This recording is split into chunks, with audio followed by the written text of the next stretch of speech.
audio monitoring. The Rasa reading group.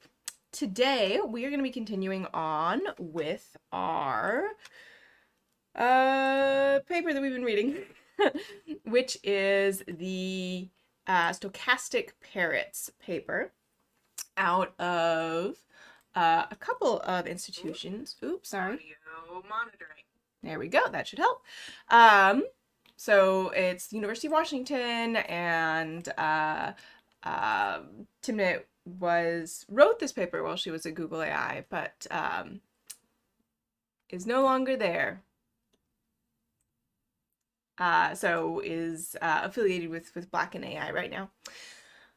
Let's hop right back on in. So we read the first couple sections last week, talking about sort of what big language models are, the background of them, the environmental and financial cost, which is not insubstantial. And then some discussion of the training data, so talking about how just because you have a lot of training data doesn't mean that you're getting a good representation of things that are in the world. And I am realizing now that I don't actually have the chat up. Enrique. Can I make sure I see everybody? There we go. And talking about that. And now we're going to hop back in with section 4.2, which is static data, changing social views. Also, last week I think I said, or 2 weeks ago rather, last week was the summit. I think I said that Cancer Alley was in Mississippi. It is along the Mississippi, but it is in Louisiana. So, all right, static data, changing social views. A central aspect of social movement formation involves using language strategically to destabilize dominant narratives and call attention to underrepresented social perspectives. Social movements produce new norms, language, and ways of communicating. This adds challenges to the deployment of language models, LMs. Hi, Robbie. As methodologies reliant on language models run the risk of value lock, where the language model reliant technology reifies older, less inclusive understandings. So I think maybe a good example of this might be, I mean, they're going to talk about Black Lives Matter in a moment, but the terms to refer to the LGBT community have changed pretty substantially over time. And if, say, you had let's go with some text from, say, 1900, the terms used in that text would probably not reflect the current norms within the community. For instance, the Black Lives Matter movement, BLM, influenced Wikipedia article generation and editing such that, as the BLM movement grew, articles covering shootings of Black people increased in coverage and were generated with reduced latency, so faster. Importantly, articles describing past shootings and incidents of police brutality were created and updated as articles for new events were created, reflecting how social movements make connections between events and time to form cohesive narratives. 102. More generally, Twyman et al., citation, highlight how social movements actively influence framings and reframings of minority narratives in the type of online discourse that potentially forms the data that underpins language models. An important caveat is that social movements which are poorly documented and which do not receive significant media attention will not be captured at all. Media coverage can fail to cover protest events and social movements. I think a really good example of that would be like, the US media is not really talking about the Indian farmer strike, which is, to my knowledge, the largest strike in history. Clearly a major social movement, not something that you would get if you were, collating data from English news sources, or American news sources, I should say. And can distort events that challenge state power. There was a really good paper recently about how government censorship affects the data that's in language models. I don't think it would be this one. It might be, let's see, 36. No, it is not. This one is from 2009 about the Black Panther Party, and I'm thinking about something more recent, and I remember tweeting it, but I don't remember who the authors are. That's why I tweet stuff, so I have it to look back to. But yes, definitely something good to think about. This is exemplified by media outlets that tend to ignore peaceful protest activity and instead focused on dramatic or violent events that make for good television, but nearly always result in critical coverage. As a result, the data underpinning language model stands to misrepresent social movements and disproportionately align with existing regimes of power. Developing and shifting frames stand to be learned in incomplete ways or lost in the bigness of data used to train large language models, particularly if the training data isn't continually updated. Given the compute costs alone for training large language models, it likely isn't feasible for even large corporations to fully retrain them frequently enough to keep up with the kind of language change discussed here. Perhaps fine-tuning approaches could be used to retrain language models, but here again, what would be required is thoughtful curation practices to find appropriate data to capture reframings, and techniques for evaluating whether such fine-tuning appropriately captures the way in which new framings contest hegemonic? I think we went with hegemonic last time, so let's keep going with hegemonic representations.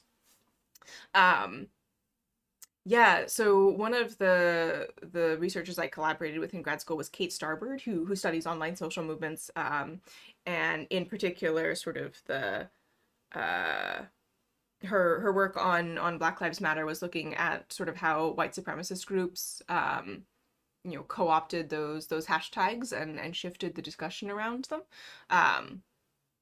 Anyway, just another citation. I don't have like a clear link here besides, just including a bunch of hashtags is not necessarily going to address this problem.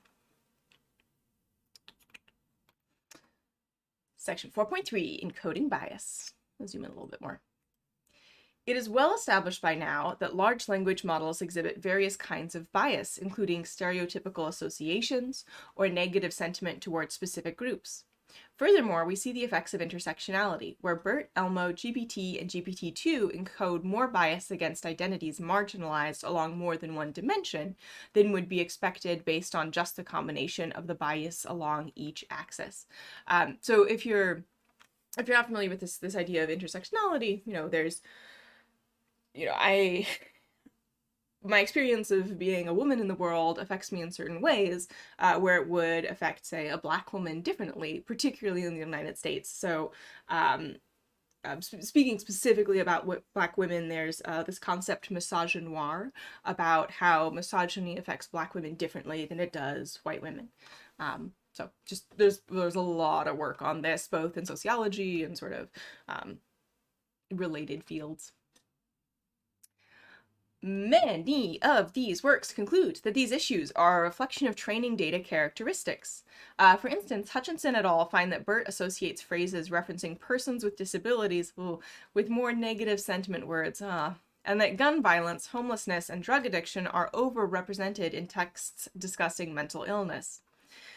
Similarly, Gemin et al. Showed that models like GPT-3, trained with at least 570 gigabytes of data derived mostly from Common Crawl, can generate sentences with high toxicity scores even when prompted with non-toxic sentences. So generating data that's abusive even though the target is not, or the trigger, I think they call it a trigger in the GPT-3 paper, is not abusive.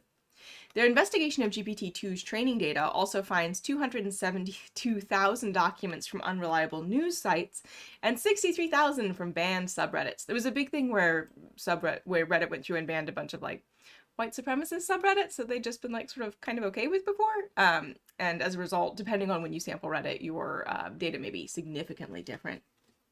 Hi, Eric.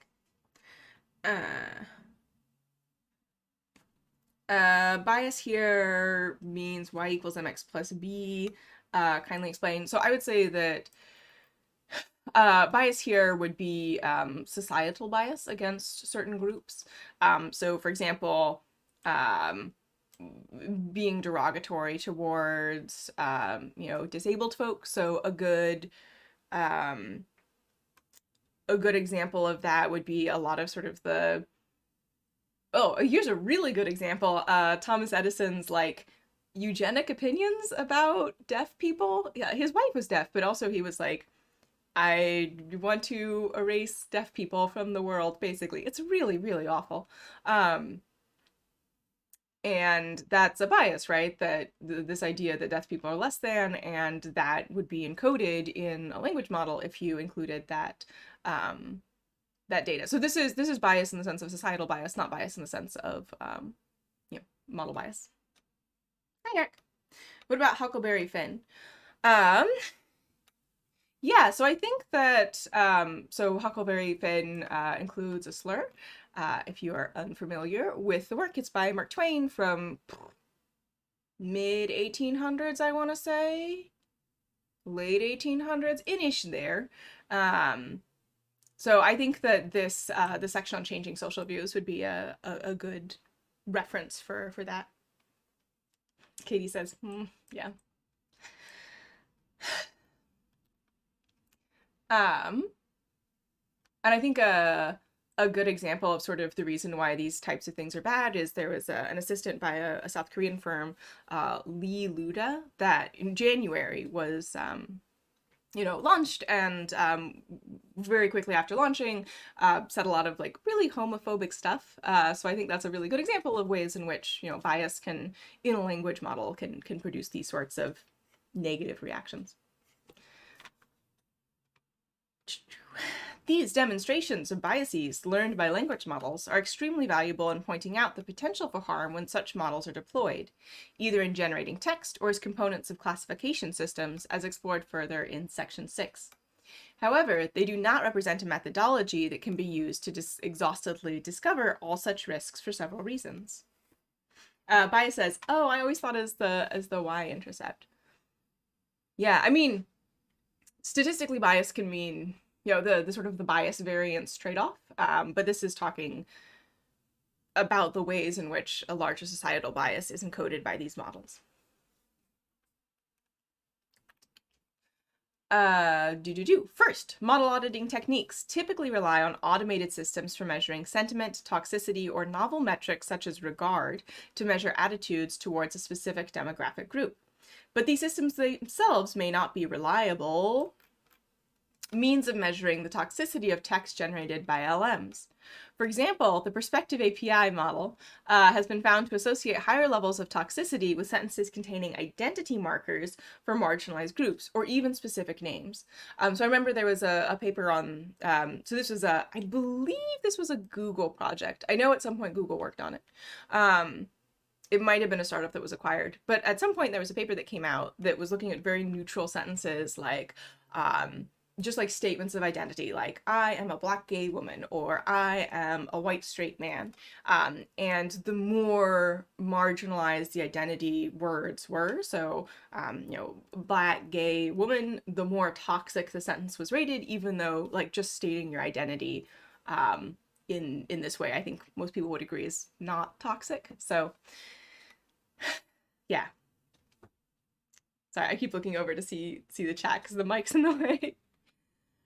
Second, auditing a language model and LM. Oh, I guess we're supposed to read that LM instead of language model. I'm going to keep reading it as language model. For biases, requires an a priori understanding of what social categories might be salient. The works cited above generally start from U.S. protected attributes such as race and gender, as understood within the U.S. So these are legally protected attributes, and if you discriminate against them, you can be liable for law things. I'm not a lawyer. I think liable. I think that's just where I should have ended the sentence. But of course, protected attributes aren't the only identity characteristics that can be subject to bias or discrimination, and the salient identity characteristics and expressions of bias are also culture-bound. Thus, components like toxicity classifiers would need culturally appropriate training data for each context of audit, and even still, we may miss marginalized identities if we don't know what to audit for. So like I am all the time as I talk to new people and I learn new things, I learn about, things that are different in different parts of the world. And I think maybe a relevant example here would be something that I learned about pretty recently, which is that folks with albinism can be really discriminated against in some parts of Africa. So I would not tag personally, if I were just going through a data set, discussions of albinism as potentially toxic or potentially abusive, but in that cultural context, they very well might be. I think we talk a lot about sort of what the US what problems the US has with regards to social categories, but problems in terms of unequal treatment. Finally, we note that moving beyond demonstrating the existence of bias to building systems that verify the safety of some language model, even for a given protected class, requires engaging with the systems of power that lead to the harmful outcomes such a system would seek to prevent. For example, the Me Too movement has spurred broad-reaching conversations about inappropriate sexual behavior for men in power, as well as men more generally. These conversations challenge behaviors that have been historically considered appropriate or even the fault of women, shifting notions of sexually inappropriate behavior. Any product development that involves operationalizing definitions, so basically taking a definition and figuring out how to measure a thing and what to do about it. Well, not necessarily what to do about it, but around such shifting topics into algorithms is necessarily political, whether or not developers choose the path of maintaining the status quo ante. I don't know what the ante at the top means. Let me just Google that real quick. Status quo. The state of affairs that existed previously. Okay, so this means like before. Eric says, seems to me we should neither exclude nor include a book like Huckleberry Finn when training a large language model. You want a superposition of the text?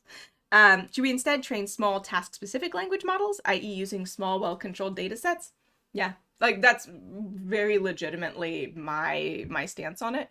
And I mean, that's, speaking as, a Rasa person, that's also our stance, right? That the important, difficult thing about starting to build an assistant is curating your data. And I think the other thing that we can really do as developers is make sure that we are adjusting systems over time to better fit the needs of our users. So the Rasa approach to developing conversational AI assistants is you start with user data, and then as people interact with your assistant, you go through, you label, you annotate, and you update your model. And I mean, we work, anyone can use Rasa, of course, but like we make our money from working with commercial clients who I'm just going to go out there and make a blanket statement, do not want their chatbot speaking on their behalf to like say slurs, for example. So yeah, honestly, if you're an NLP developer, I would not work with a data set that's too big that you can't read all of it. That's sort of my general stance on the matter. Robbie says, is ethical AI different from technical AI? I mean, all AI, every AI project you build has an ethical component to it, whether or not you've considered it, which is what which I think is what this point right here, like whatever choices you make about data that is related to or produced by people, and I mean all language data is produced by people, don't get me started on the dogs, we're not going to talk about the dogs. We're also not going to talk about the parrots, and we're also not going to talk about the gorillas or the chimpanzees. All language data is produced by humans and is produced by people, which means it reflects the social reality in which those people live, and the decisions that you make as a developer, and in the AI world, that includes, both the data that you choose, but also the algorithms and the trade-offs that you make there, that encodes some ethical decisions on your part. Like they are unintertwinable. More interaction equals a better chatbot. I mean, that's what we think, right? Because it's a conversation.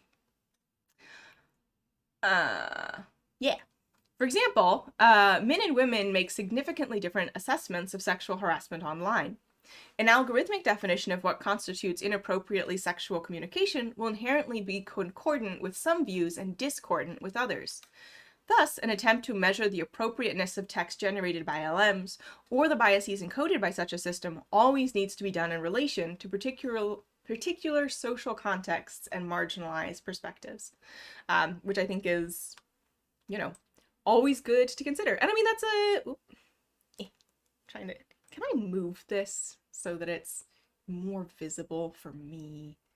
Yeah, there we go. Okay, sorry, now I don't have to keep looking over there. Yeah, and I, like, as a developer, I'm working on things for people, right? Like I want people to use my stuff and have a good time and be able to do what they need to do. Um, and that happens in a social construct, and people are, we're social beings.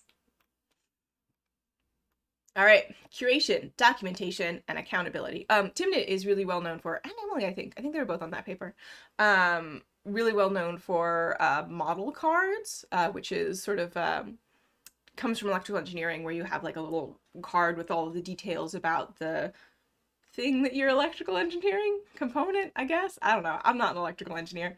Um, and model cards are like the same thing, like what data was used and just information about it to help you make better decisions. Uh, yeah, no, there are definitely a lot of um, languages that are falling out of use. All right. In summary, language models trained on large, uncurated, static datasets from the web encode hegemonic?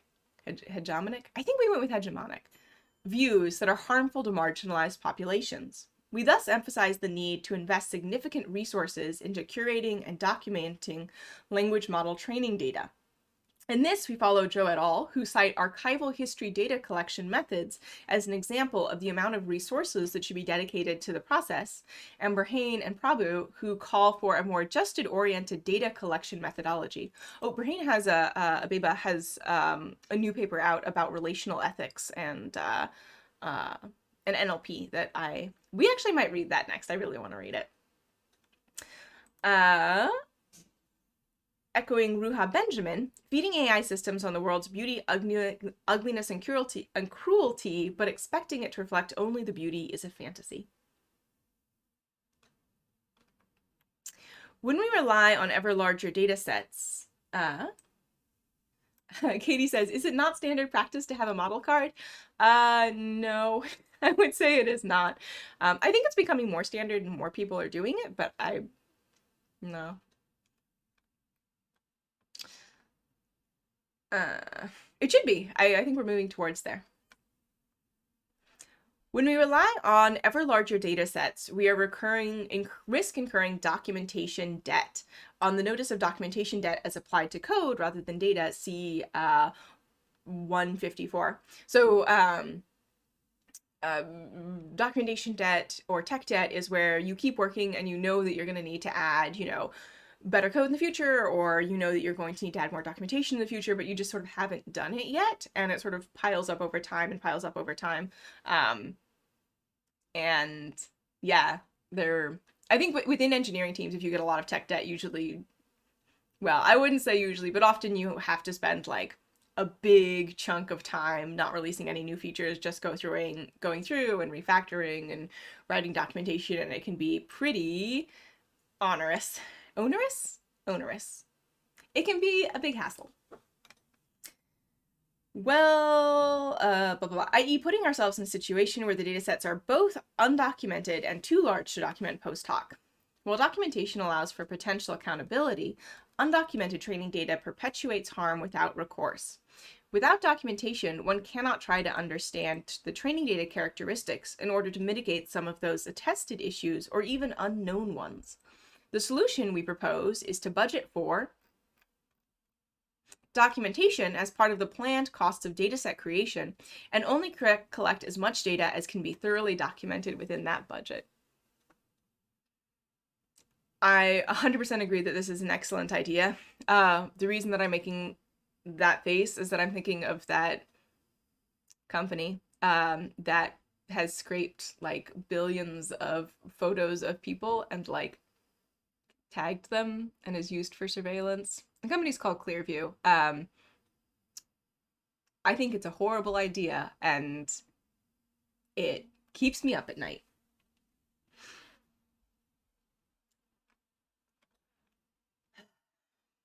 Anyway, yeah, dataset documentation is extremely important. In section 4 above, also, sorry, just to go back to that,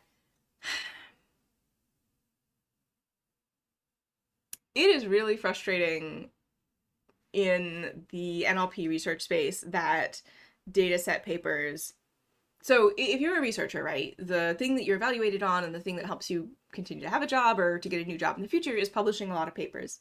And it takes far more work and time to create a data set and document it and put it together and release it and potentially maintain it than it does to train a model or even a set of models. Data set papers tend to be more work than algorithm papers, just like flat out. And they are definitely not rewarded in the same way as algorithm papers, unfortunately. Like, there are a few people who've really built careers off of launching large data sets early on in sort of this latest AI summer. So I think Fei-Fei Li is a good example. Fei-Fei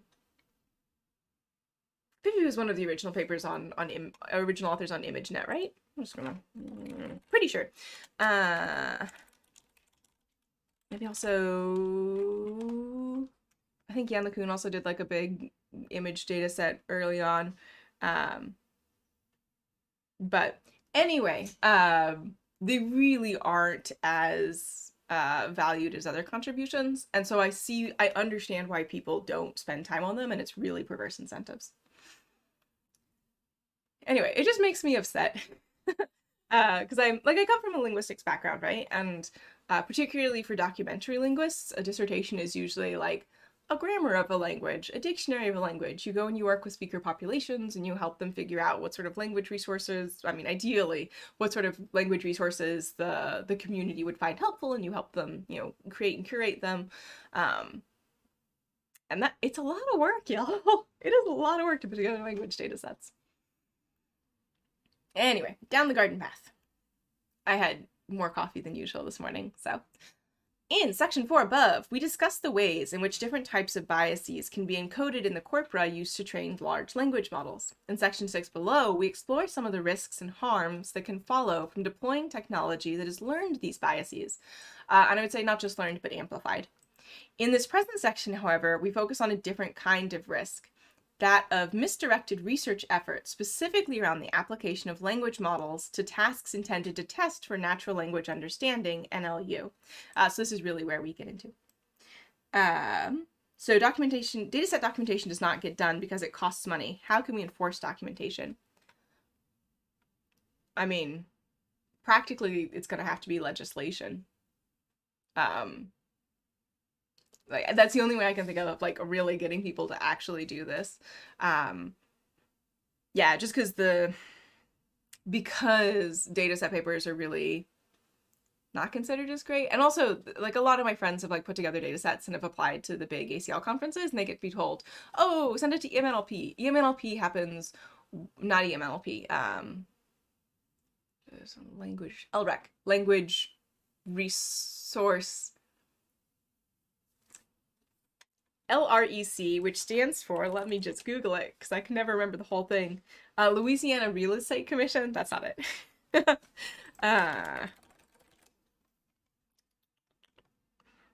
International Conferences on Language Resources and Evaluation, which is, for better or worse, considered in general sort of like a less prestigious conference. And again, only happens every 2 years. So, yeah. I don't know, like, shifting norms in the community might get us part of the way there, but I mean, the current community is the one that created this norm that you just sort of scrape a bunch of data and then use it and it's fine. Yeah.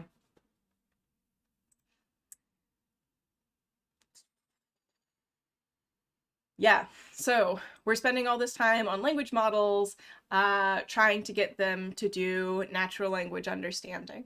And I think the paper that we read last week about, or the last paper that we read, it was a blog post by Schwartz. The blog post that we read last about common sense and language models, I think, pointed out a lot of the places where this is not a good fit.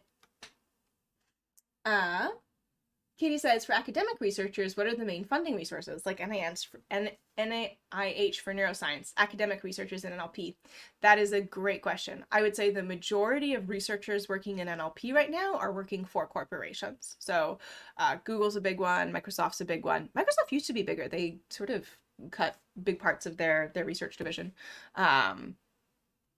Startups like Rasa has an NLP research team.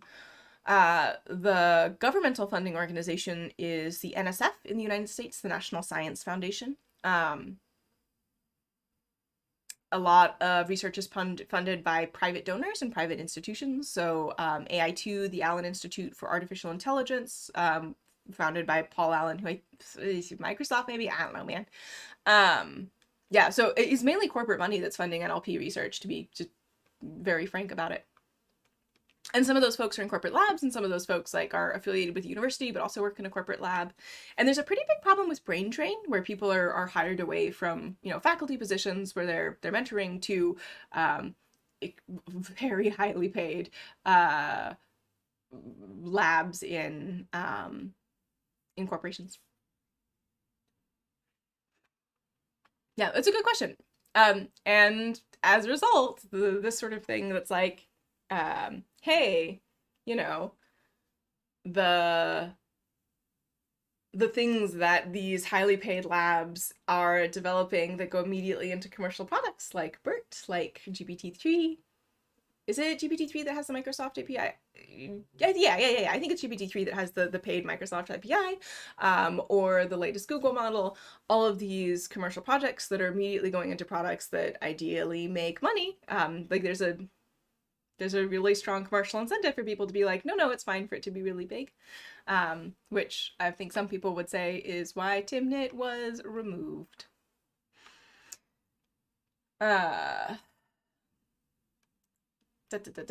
Anyway, language models. Can they do NLU? Probably not. As the very large transformer language models posted striking gains in state-of-the-art on various benchmarks intended to model meaning-sensitive tasks, and as initiatives like this one made the models broadly accessible to researchers seeking to apply them. Hugging face, yeah. I was like, what's the initiative? It was hugging face.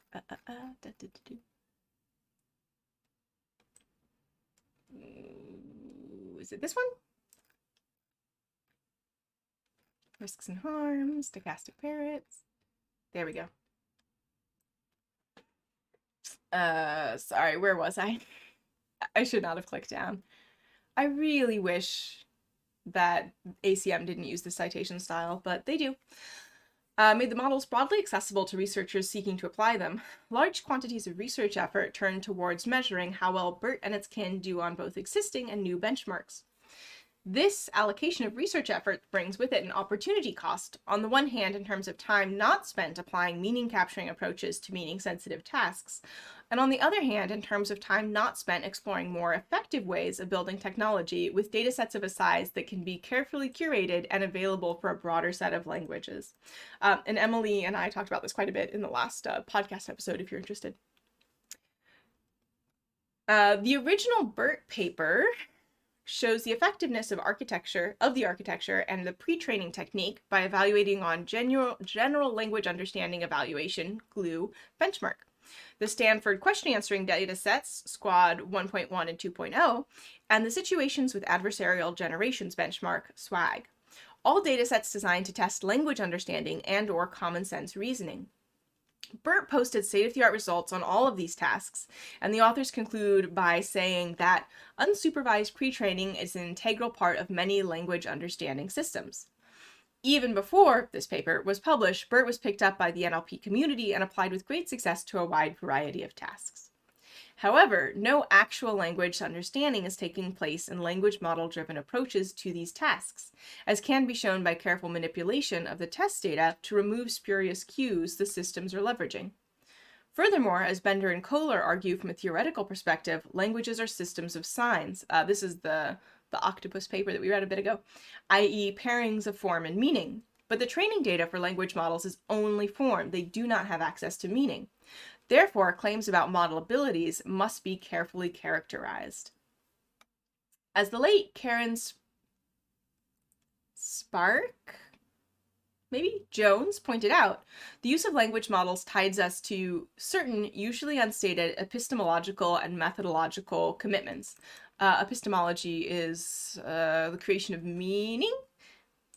So You're tied to certain ways of creating meaning. Pretty sure that's epistemology. Either one, we commit ourselves to a noisy channel interpretation of the task, which rarely makes sense out of ASR, automatic speech representation. 2, we abandon any goals of theoretical insights into tasks and treat language models like just some convenient technology, which I think a lot of people are kind of doing. Or we implicitly assume a certain statistical relationship, known to be invalid, between inputs, outputs, and meanings. And I think a lot of folks are making that assumption that I think is not well-founded. Specifically, that the mutual information between the input and the meaning given the output is 0, which Spark calls the model of ignorance. Although she primarily has n-gram models in mind, the conclusions remain apt and relevant. So n-grams were sort of the previous way of doing language modeling. There are interesting linguistic questions to ask about what exactly BERT, GPT-3, and their kin are learning about a linguistic structure from the unsupervised language modeling task as studying in the emerging field of BERTology. However, from the perspective of work on language technology, it is far from clear that all of the effort being put into using large language models to beat tasks designed to test natural language understanding, and all of the effort to create new such tasks, once the existing ones have been bulldozed by the language models, brings us any closer to the long-term goals of general language understanding systems. If a large language model endowed with hundreds of billions of parameters and trained on a very large data set can manipulate linguistic form, so the words, well enough to cheat its way through tests meant to require language understanding, have we learned anything of value about how to build machine language understanding, or have we been led down the garden path? Garden path is a little bit of a linguist joke. So a garden path is when you are reading a sentence or processing some language and you begin to parse it in a specific way, so create a certain structure for it, and then as you learn more information, you're like, oh, that was the incorrect parse, I need to go back and do it. So a good example of this is the horse raced past the barn fell. So the horse raced past the barn, if you hear just that bit, you're like, oh, so, you know, oh god, I gotta brush off my syntax. It is the horse.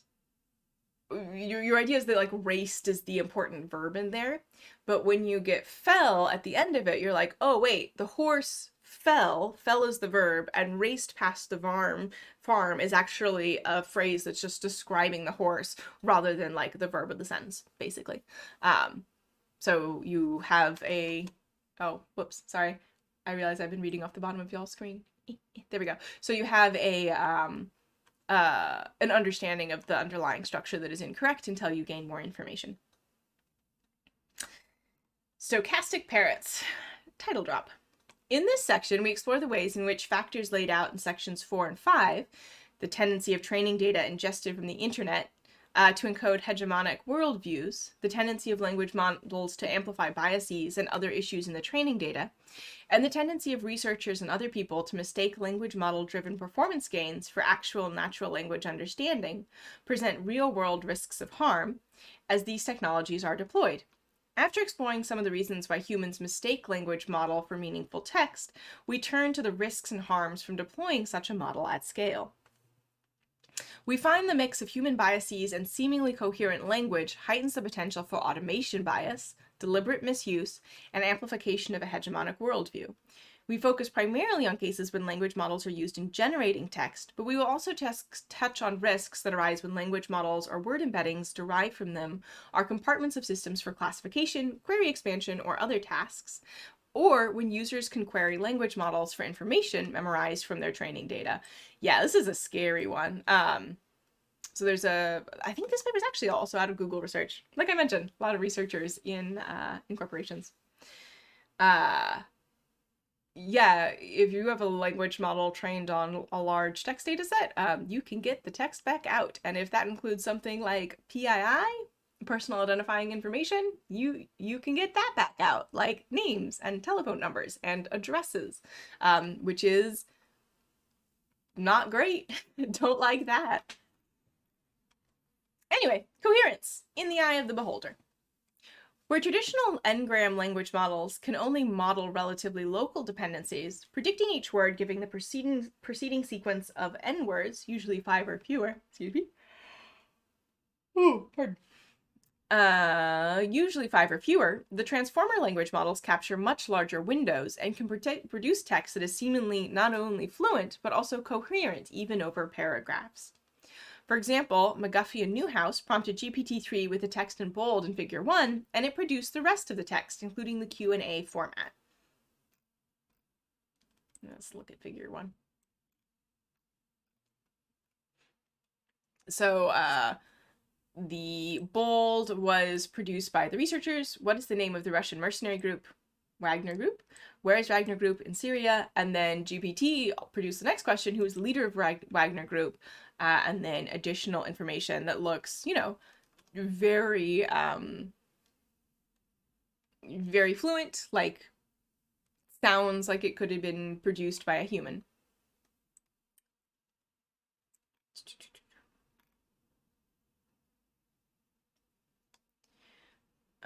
This example illustrates GPT-3's ability to produce coherent and on-topic text. The text is connected to McGuffey and Newhouse's study of GPT-3 in the context of extremism, discussed below. We say seemingly coherent because the coherence is in fact in the eye of the beholder.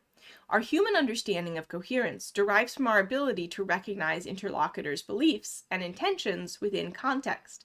So, like, Mr. Hervey says, I'm feeling sleepy. Yeah, I could do with one more coffee. After. So, when you are talking to somebody, even over text like this, part of the work is me trying to understand what you mean to say and what your intentions are towards me, and part of your work is to try and communicate that well. And in a conversation, even if only one person is talking, both people are working to try and build that shared understanding. That is, human language use takes place between individuals who share common ground and are mutually aware of that sharing and its extent, who have communicative intents which they use language to convey, and who model each other's mental states as they communicate. As such, human communication relies on the interpretation of implicit meaning conveyed between individuals. The fact that human-human communication is a jointly constructed activity, so both people are doing stuff, is most clearly true in co-situated spoken or signed communication. Signed is in sign language. But we use the same facilities for producing language that is intended for audiences not co-present with us. Readers, listeners, watchers at a distance in time or space. Y'all are the watchers, is what that gesture was.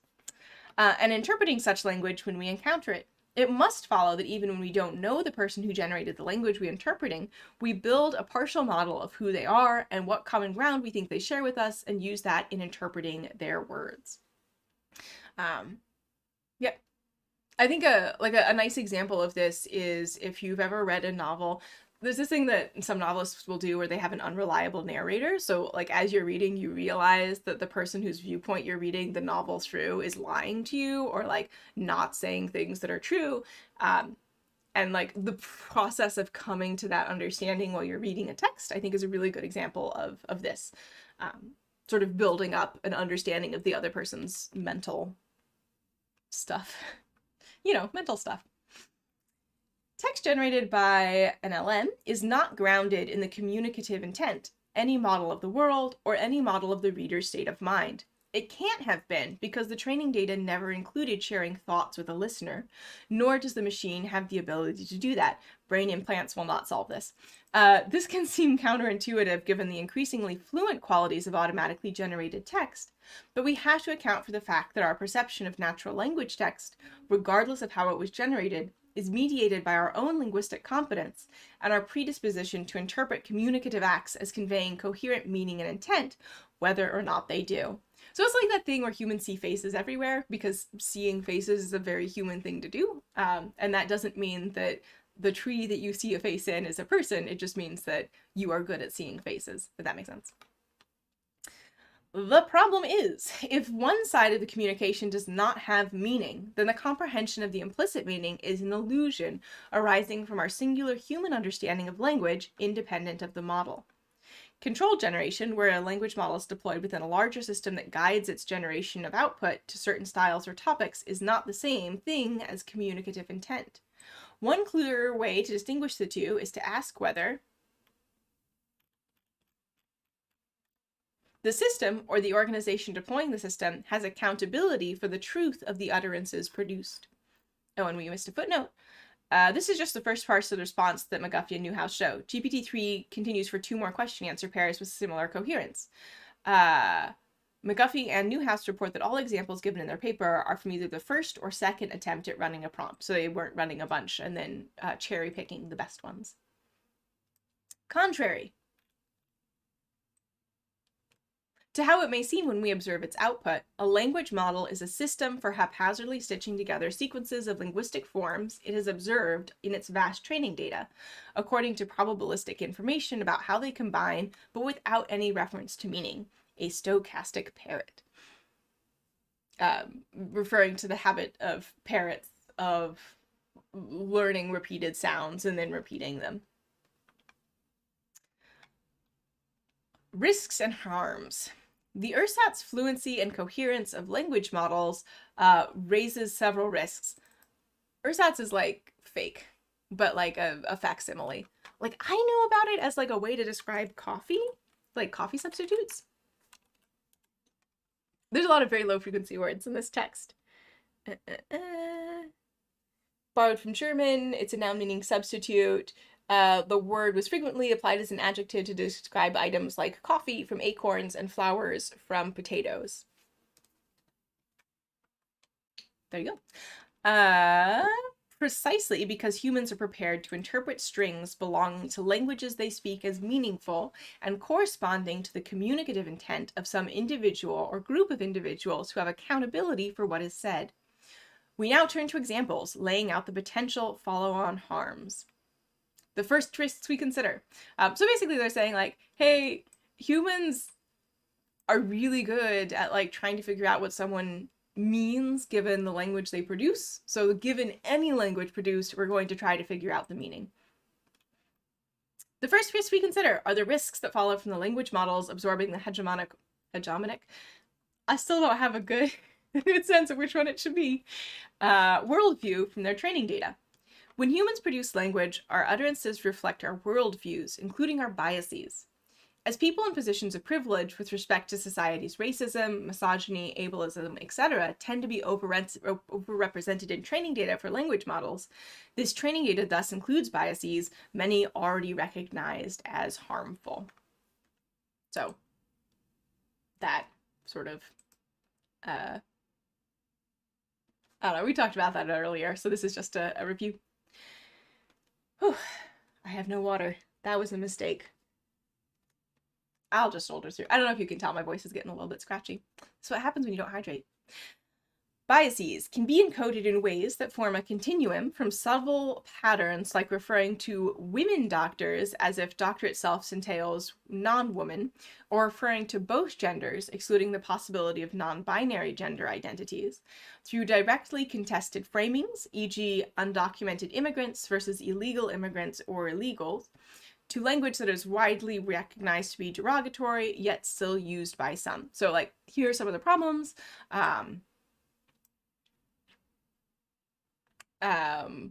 So here, sort of like, it's like, oh, well, of course, all doctors are men, so I have to make sure that you know that it's a woman doctor, and generating that, or, I mean, two genders is, actually, it's really interesting. It's, a lot of the sort of current beliefs about, or I would say restrictions around gender and gender performance and,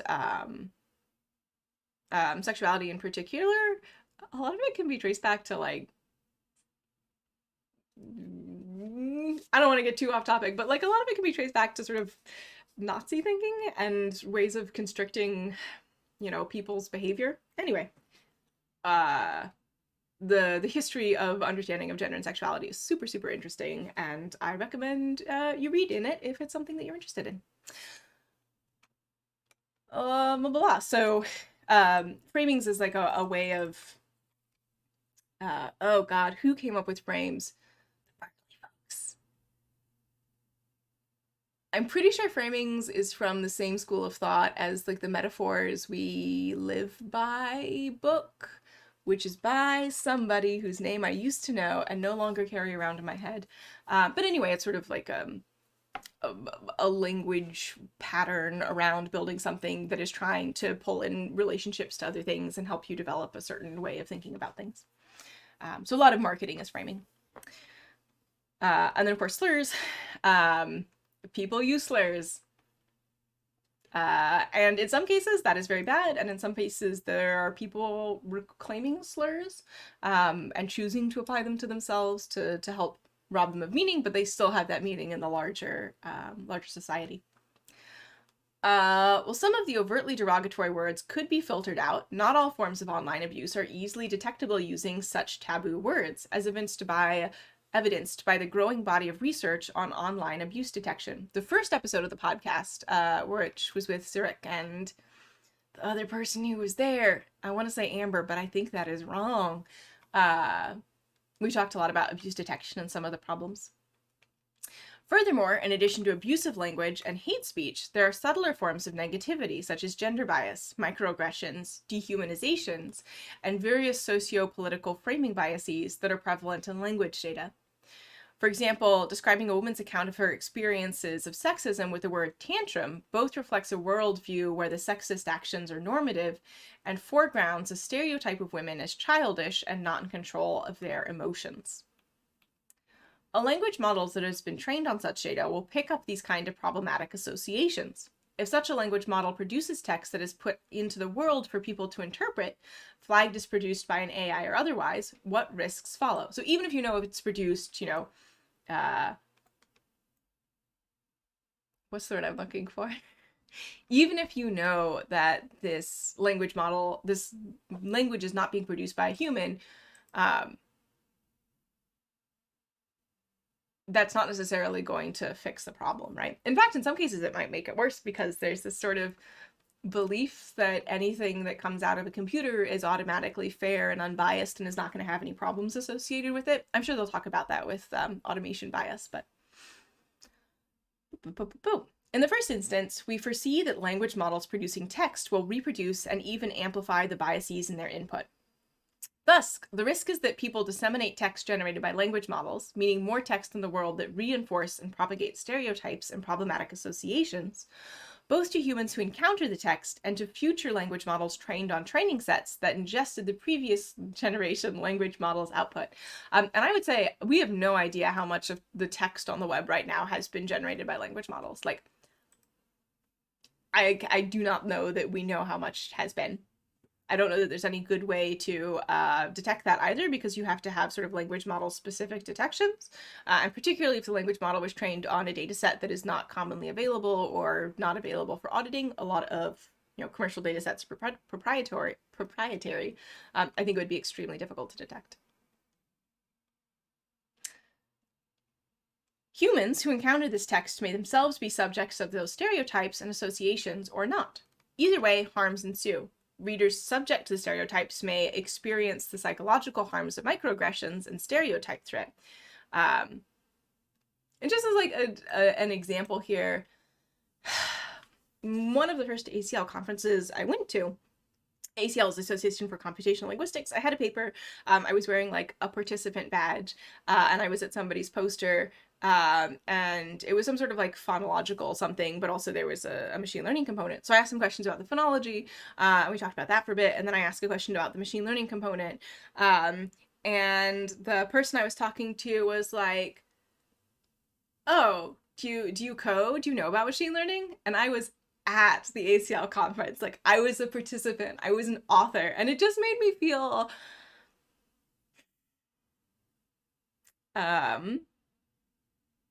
like bad, right? It was like a bad feeling to have someone questioning my professional confidence, like in the middle of a conversation where I was like, hey, that's a really weird loss function. Why'd you go with that? Yeah, anyway. A biased chatbot can't impact people who are shameless. I mean,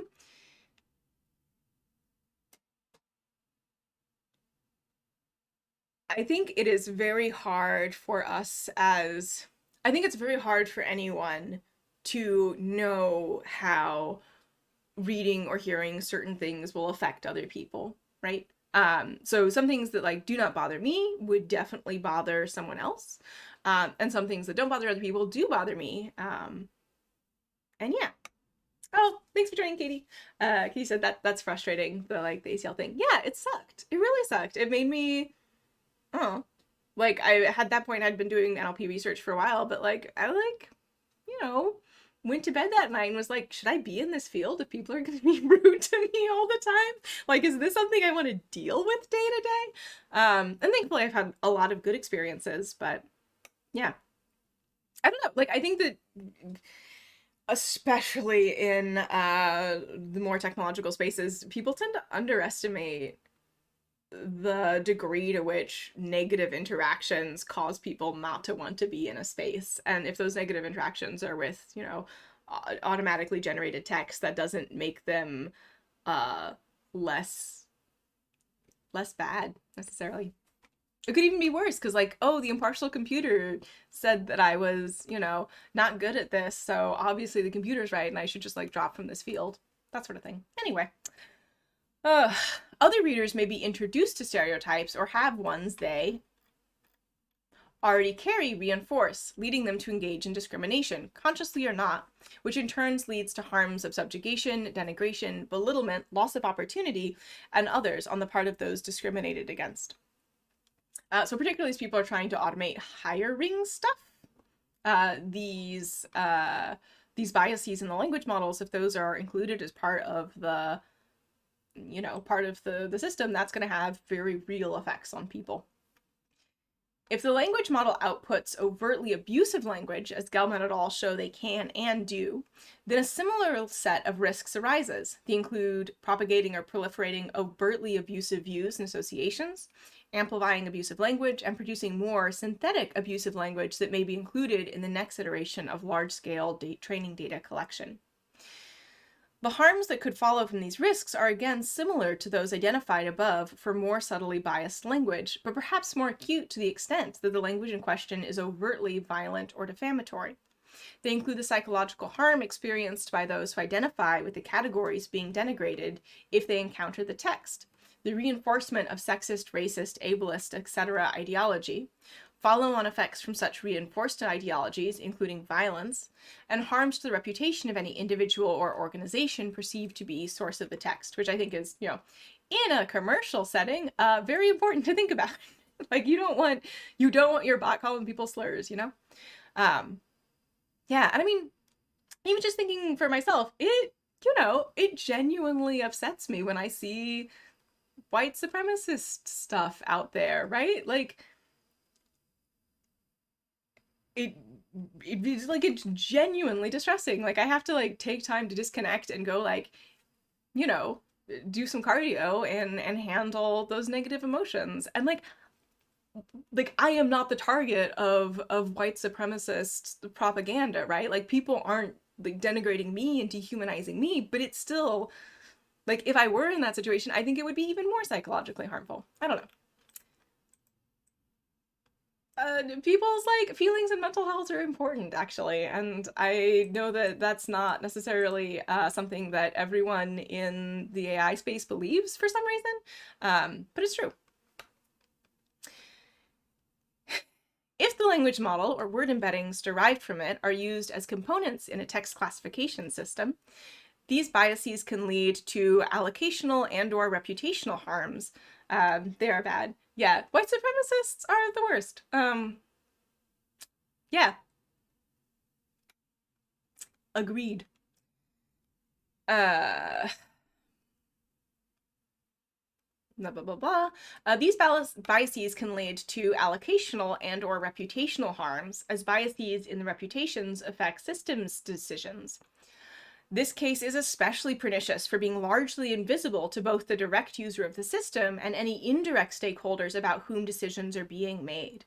So I think an example here would be like automated parole recommendations, like should this person get parole or not? And if they're just recommendations, like it's not necessarily going to be easy for the person who's seeing the recommendations to know what biases are being encoded there. And the person who's asking for parole has like no decision in whether or not that system is used on them or not. Similarly, biases in the language model used in query expansion could influence search results, further exacerbating the risks of harms of this type documented by Noble in 94, Sophia Noble, where the juxtaposition of searched queries and search results, which were connected by negative stereotypes, reinforced the stereotypes and caused psychological harm. So an example that I remember from what some of Noble's work is that when you searched for a name that would be generally associated with someone being African American, Google autocomplete was like, hey, do you want to know about their criminal record? Do you want to know about their background check? Whereas if you search for a more traditionally Caucasian name, it would be like, it would autocomplete by like, you know, more information about them or, you know, social media handle or something, which is like pretty clear harm to somebody who's applying for a job. And if someone's like, you know, looking them up and the automated suggestion is like, hey, do you want to know if this person's a criminal? That might affect their chance of getting the job, regardless of whether, anyway, I don't want to get into US employment law, but that could, you know, affect their ability to find work. Enrique says, is there a way to control which generated text is going to be to avoid abusing text? Yeah, it's really hard. It's really hard because, so this is a discussion I've been having on Twitter as well recently. What is abusive depends on context, and it depends not only on the context of the text, it depends on the social context of the people who are having the discussion, it depends on their relationship, it depends on, you know, the wider cultural context. Like, just as an example, if I'm talking to a friend and like we're gonna go out and I'm like, oh, you know, I insist you let me buy you a drink. If my friend drinks, that's fine. If my friend is like a recovering alcoholic who is choosing to be sober, or, you know, sober for religious reasons, that could be very abusive, right? Particularly if I knew that and I was being I would never do this, to be clear. But in this you know, mirror universe where evil Rachel lives, like that's yikes. And just looking at the text, you can't tell that that's abusive, and you might even be like, oh no, that's fine, that's a polite thing to say. So it is hard. We can't change people's behavior. I mean, we're not talking about people's here, right? We're talking about things that computers are doing because we are asking them to do them, right? Nobody has to train a language model.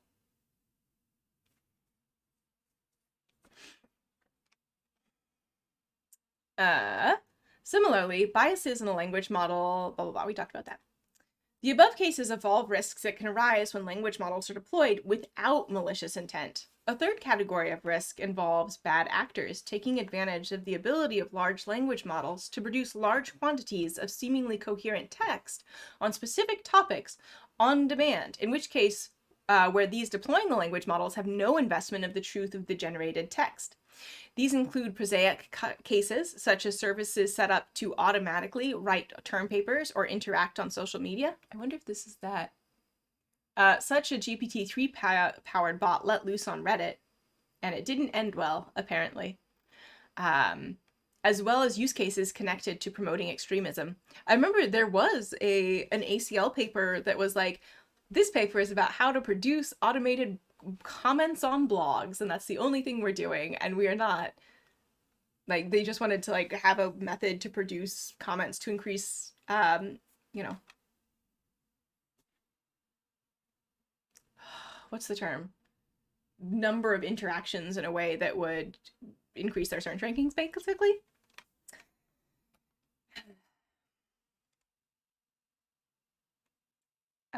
Yeah, and then extremism. For example, McGuffey and Newhouse show how GPT-3 can be used to generate text in the persona of a conspiracy theorist, which in turn can be used to populate extremist recruitment message boards. These would give such groups a cheap way to boost recruitment by making human targets feel like they were among many like-minded people.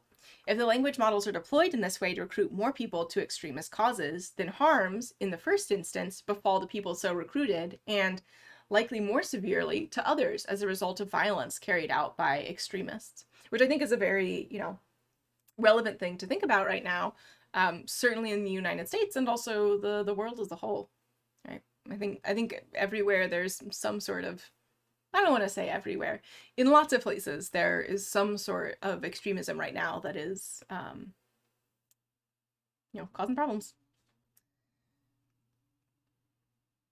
Yet another risk connected to seeming coherence and fluency involves machine translation, and the way that increased fluency of machine translation outputs change the perceived adequacy of the output.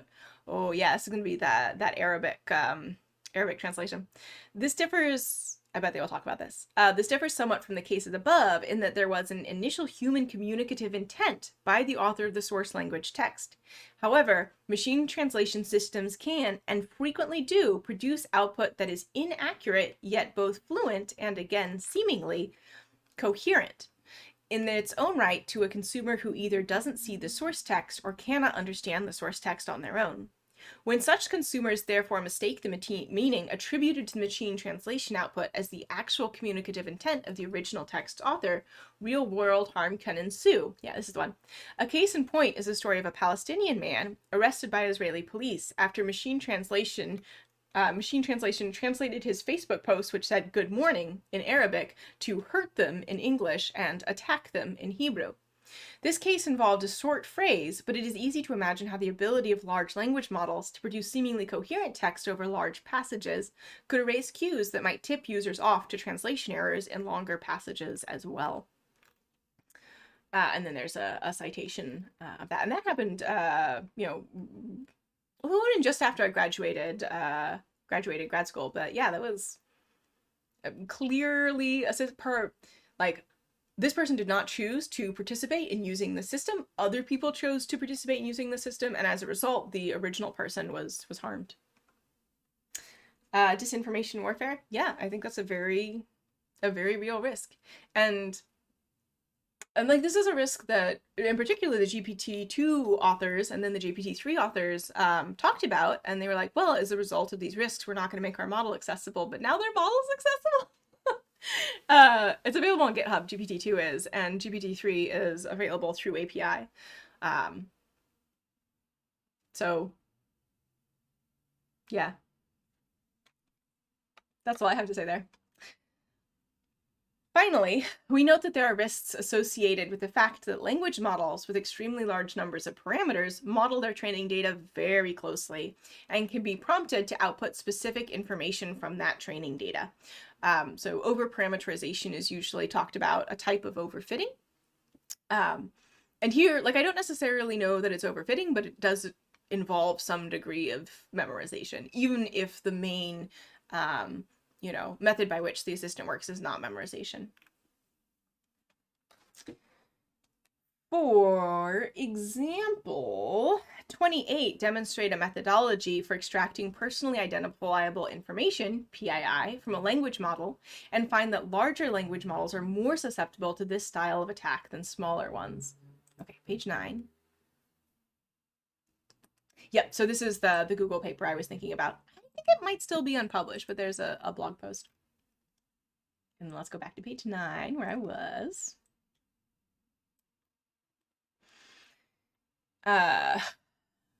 Building training data out of this style of attack, out of publicly available documents, doesn't fully mitigate this risk. Just because the PII was already available in the open on the internet doesn't mean there isn't additional harm in collecting it and providing another avenue to its discovery. This type of risk differs from those noted above because it doesn't hinge on seeming coherence of synthetic text, but the possibility of a sufficiently motivated user gaining access to training data via the language model. In a similar vein, users might query language models for dangerous knowledge, e.g. tax avoidance advice, knowing that what they were getting was synthetic and therefore not credible, but nonetheless representing clues to what is in the training data in order to refine their own search queries. And I would also say, so this is something I've thought a lot about. If I make, some sort of PII available online, right, perhaps on social media, if it's my account, I have the ability to go back and remove that in the future. If someone has scraped that data and is storing it, I don't necessarily know that they've done that, and I don't have a way to reach out to them and be like, hey, I want this removed. So really a good example of that would be people who change their names, perhaps trans folks who don't want their dead name used anymore, but their dead name might be included in the training data here and might be generated. And, you know, I think that dead naming is like, can be very cruel, and if it's happening to somebody at the result of a language model, that's another way of them harming people's mental health. Yeah, it's time to AI verse. I don't think I'm getting what you're saying there.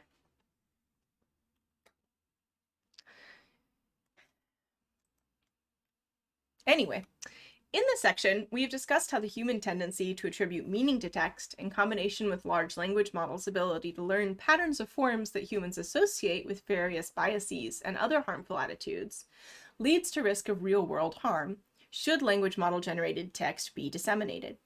We have also reviewed risks connected with using language models as components in classification systems and the risks of language models memorizing training data. We note that the risks associated with synthetic but seemingly coherent text are deeply connected to the fact that such synthetic text can enter into conversations without any person or entity being accountable for it. I would say currently, I would not be surprised if there was some sort of legal precedent set in the next couple of years where this is now, where this statement will no longer be true. Oh, gotta block his flamer. All right, goodbye.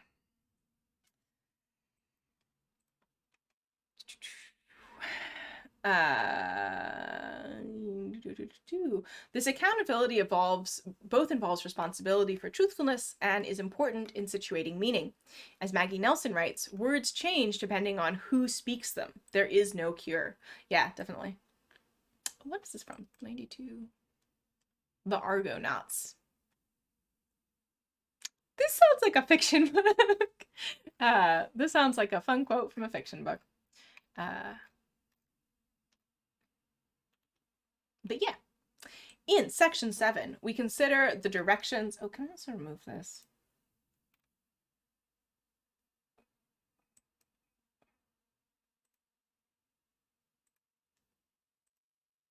No, okay, well, they're banned. Anyway, in section 7, we consider directions the field could take to pursue goals of creating language technology while avoiding some of the risks and harms identified here and above. Yeah, I don't know, like,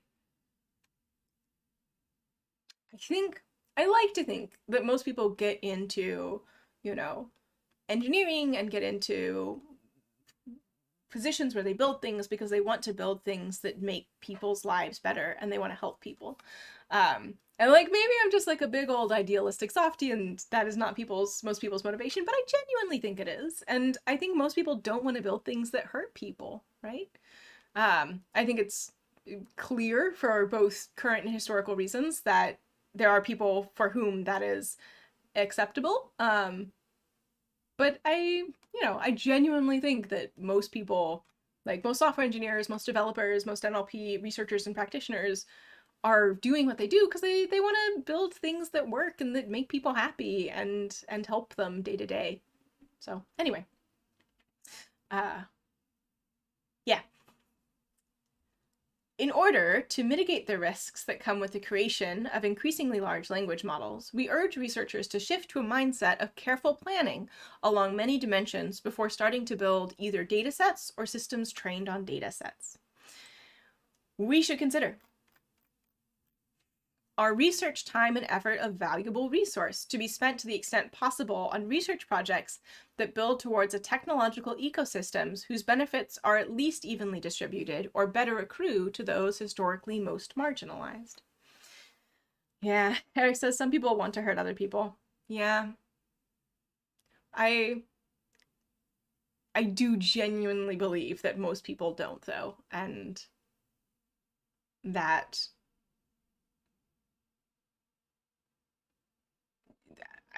most people will, given the choice, choose to take the path that helps rather than harms. I don't know. Like I said, I'm a big old idealist.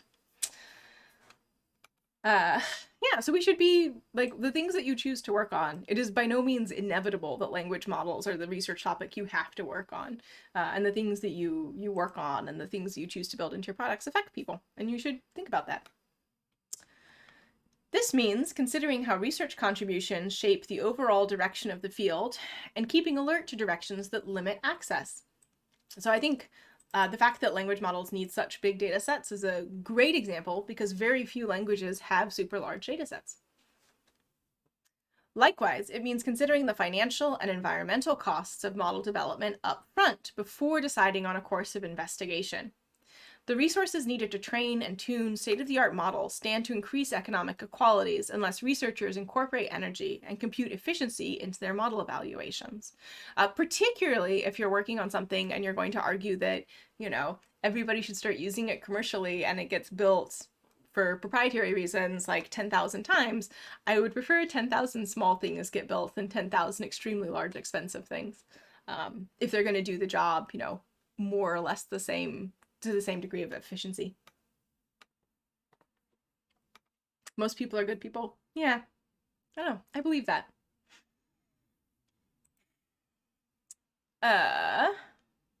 Furthermore, the goals of energy and compute efficient model building and creating of datasets and models where the incorporated biases can be understood point both to careful curation of data. Significant time should be spent on assembling datasets suited for the task at hand rather than ingesting mass amounts of data from convenient or easily scraped internet sources. 100%. I mean, that's like the whole Rasa thing, right? Is that people start to have conversations and then you look at that data and you annotate that data and you retrain using the data of people actually using your systems and continue to improve it that way. With an appropriate privacy policy, of course. As discussed in section 4.1, simply turning to massive dataset size as a strategy for being inclusive of diverse viewpoints is doomed to failure. We recall again Burhane and Prabhu's words, inspired by Ruha Benjamin, feeding AI systems on the world's beauty, ugliness, and cruelty, but expecting it to reflect only the beauty is a fantasy. As a part of careful data collection practices, researchers must adopt frameworks such as once discussed here, to describe the uses for which their models are suited, and benchmark evaluations for a variety of conditions. So something that Emily and I were talking about on the podcast is, what is the worst thing somebody could do with your product or your model, and how can you, mitigate that? This involves providing thorough documentation on the data used in model building, including the motivations underlying data selection and collection processes.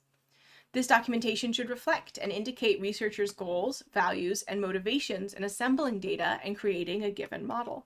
And we all have that, right? Like, I have definitely collected data sets that, given my current thinking, I would not have collected, but I think it also would have been very helpful for me to be able to look back at like what I was thinking when I got that data and be like, I see how you got there. Past Rachel, I don't agree no more. It should also make note of potential users and stakeholders, particularly those that stand to be negatively impacted by model errors or misuse. So the user and the stakeholder are not necessarily going to be the same, like the example with the Palestinian Arabic translation. The person who wrote that was not the person using the system, but he was a stakeholder because it affected him. We note that just because a model might have many different applications doesn't mean that its developers don't need to consider stakeholders. An exploration of stakeholders for likely use cases can still be informative around potential risks, even when there is no way to guarantee that all use cases can be explored. We also advocate for a realignment of research goals, where much effort has been allocated on making models and their training data bigger to avoid ever higher scores on leaderboards, often featuring artificial tasks. We believe that there is much to be gained by focusing on understanding how machines are achieving the tasks in questions and how they will form part of socio-technical systems. If you haven't done any reading in socio-technical systems, it's a whole research area on how technical systems interact with the societies that they are used in. Super relevant for anybody in tech. To that end, language model development may benefit from guided evaluation exercises such as pre-mortems. So usually people have post-mortems like after something bad happens. So pre-mortem would be before the thing. Happy Perseverance Landing Day. Yeah. It's Mars. I saw that, so there's I'm going to talk about food now if you would like to look away for a second. There's a donut company in the United States called Krispy Kreme, and they're having a special Mars donut available today that looks like Mars. I'm done talking about food. Frequently used in business settings before the deployment of new products or projects, pre-mortem analyses center hypothetical failures and ask team members to reverse engineer previously unanticipated causes. If you are doing anything with hosted web services, you should be thinking about crypto miners. For example, critically, pre-mortem analyses prompt team members to consider not only a range of potential known and unknown project risks, but also alternatives to current project plans. In this way, researchers can consider the limitations of their language models in a guided way, while also considering fixes to current designs or alternative methods of achieving a task-oriented goal in relation to specific pitfalls. Yeah, so yeah, what can go wrong? How can you get ahead of it? This would be one way to build an evaluation culture that considers not only the average case performance, as measured by metrics, and best case performance, cherry-picked examples, but also worst case performance, which I would agree is not something people tend to talk about in research papers. Because, I mean, to a certain degree, a research paper is you trying to convince people that your approach is good and is working. And particularly because page limits at ACL conferences are so short, people don't usually talk about like an error analysis or where their model is bad or where you would choose to use other models, which I think is extremely important for people to know when they're choosing what to deploy. Yeah. Perseverance and ingenuity, a safe landing. Here, here. Value-sensitive design provides a range of methodologies for identifying stakeholders. Sorry, Emily really likes value-sensitive design. I took her her AI ethics course, actually the first time she taught it when I was in graduate school, and we spent a lot of time talking about value-sensitive design. It's a good framework. Both direct stakeholders who will use a technology and indirect stakeholders who will be affected through others' use of it, working with them to identify their values and designing systems that support those values. These include such techniques as envisioning cards, which help you sort of like think about ways that things could go, the development of value scenarios, and working with panels of experimental experts. These approaches help surface not only stakeholder values, but also values expressed by systems and enacted through interactions between systems and society. For researchers working with language models, value-sensitive design is poised to help throughout the development process in identifying whose values are expressed and supported through a technology, and subsequently, how a lack of support might result in harm. Yeah. Also, just a note here. Just because like you have a plan right now or you have a way that you're thinking of doing things doesn't mean like it's not inevitable, right? Nothing in technology is inevitable except entropy, maybe. You can choose to do things in a different way. You can explore different ways, and that is okay and normal. All of these approaches take time and are most valuable when applied early in the development process as part of a conceptual investigation of values and harms rather than as a post hoc discovery of risks. Or as I call it, the whoopsies method. I don't call it that. That's a silly joke. These conceptual investigations should come before researchers become deeply committed to their ideas and therefore less likely to change when confronted with the evidence of possible harms. Yeah, and this is, like, I get it. Speaking of, like, people's emotions and how they guide them to do things, like, you know, you've been working on a model or something for a while and you're attached to it, right? You want it to work. And I think that's super normal and, you know, something that drives people who are doing research in general. But if you can get ahead of yourself and be like, wait, is this a good idea? Before you get too deeply committed to it, I think that's a solid decision. This brings us again to the idea we began the section with, that research and development of language technology, at once concerned with deeply human data, language, and creating systems with humans interact with in immediate and vivid ways, should be done with forethought and care. Yeah, I definitely agree. Finally, we would like to consider use cases of large language models that have specifically served marginalized populations. If, as we advocate, the field backs off in the path of ever larger language models, are we thus sacrificing benefits that would accrue to these populations? As a case in point, consider automatic speech recognition, which has seen some improvements thanks to advances in language models, including both in size and architecture. And I would say ASR is probably actually, I don't know that it was the first thing that language models were used for, but it was definitely up there as one of the earliest applications. Though the largest language models are typically too large and slow for the near real-time needs of ASR systems.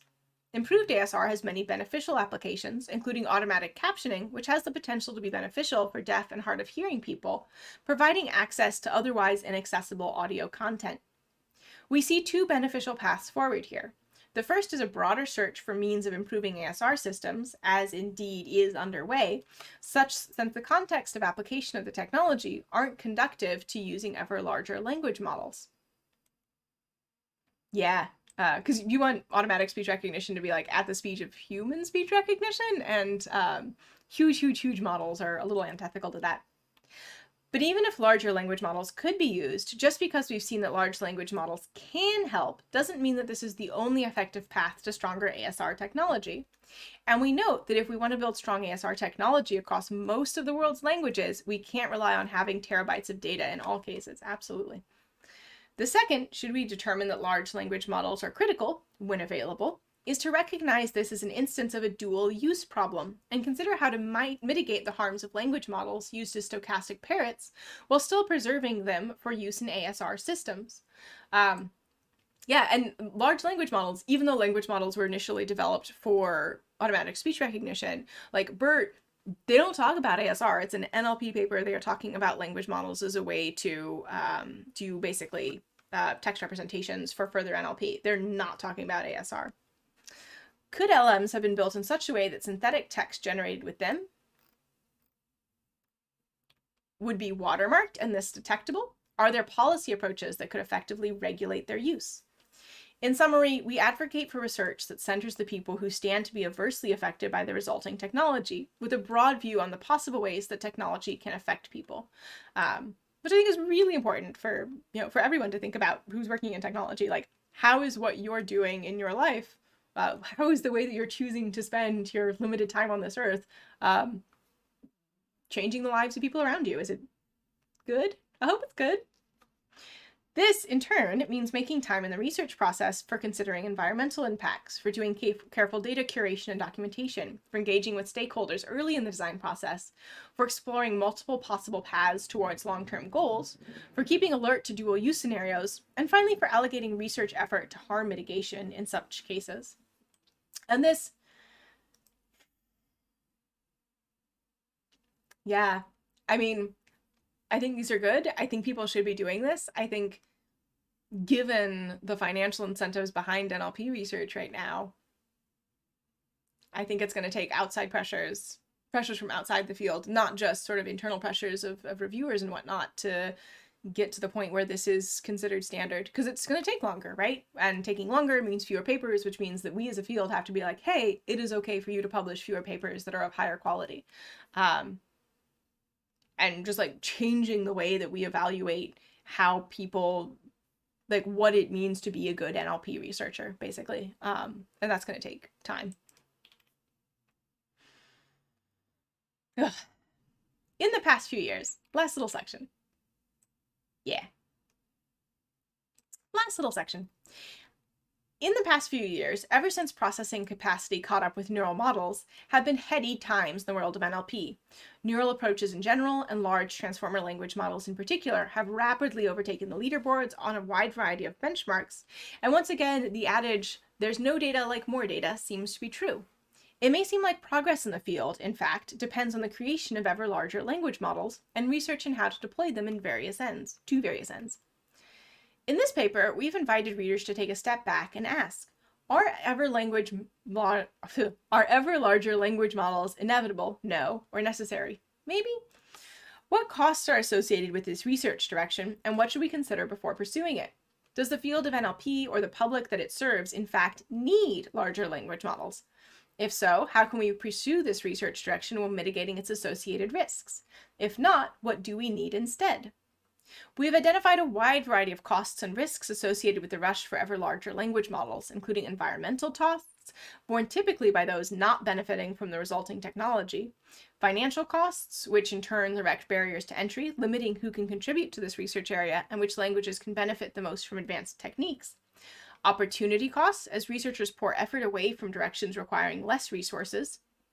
And the risk for substantial harms, including stereotyping, denigration, increases in extremist ideology, and wrongful arrest, should humans encounter seemingly coherent language model output and take it for the words of some person or organization who has accountability for what is said. Thus, we call on NLP researchers to carefully weigh these risks while pursuing their research direction, considering whether the benefits outweigh the risks, and investigate dual-use scenarios utilizing the many techniques, e.g. those from value-sensitive design, that have been put forth. We hope these considerations encourage NLP researchers to direct resources and effort into techniques for approaching NLP tasks that are effective without being endlessly data hungry. And I mean, that's, again, talking from like a commercial standpoint, that sounds great to me. I would love to do things with less data. Yes, please. But beyond that, we call on the field to recognize that applications that aim to believably mimic humans bring risks of extreme harm. I agree. One of our, we actually have a whole section on the Rasa forums about our recommendations for assistance from a applications and ethical standpoint. Working on synthetic human behavior is a bright line in ethical AI development, where downstream effects need to be understood and modeled in order to block foreseeable harm to society and different social groups. Thus, what is also needed in scholarship on the benefits, harms, and risks of mimicking humans and thoughtful design of target tasks grounded in use cases sufficiently concrete to allow collaborative design with affected communities. Whew. Yeah. Oh, also, we were talking about bias. This would probably be a good paper to talk about. Sulin is so good. I think Sulin's actually still in graduate school. I don't think she's graduated yet. And then lots of acknowledgements. Oh, Amanda Lynn. Amanda Lynn was in my graduate program at the same time as I was. She has a really great paper out about data sets and data set curation that is really good. Okay, my voice is going, so I'm gonna have to wrap it up here. But yeah, it's a lot to think about. I think I've sort of sprinkled my main thoughts throughout, but just coming off this, like, as somebody working in industry and with folks who are trying to deploy systems that like work well in real time for humans and don't get their employers into trouble, which is also, part of it. Yeah, I'm kind of over big transformer language models. Like we use transformers in our Diet has a transformer component. TED has a transformer component. Like, I'm not saying that the architecture is not useful. It definitely is, particularly for modeling long-range dependencies, which is something that happens a lot in conversational data. But I would love to see something else be the exciting research topic. And specifically, I would like it to see people working with,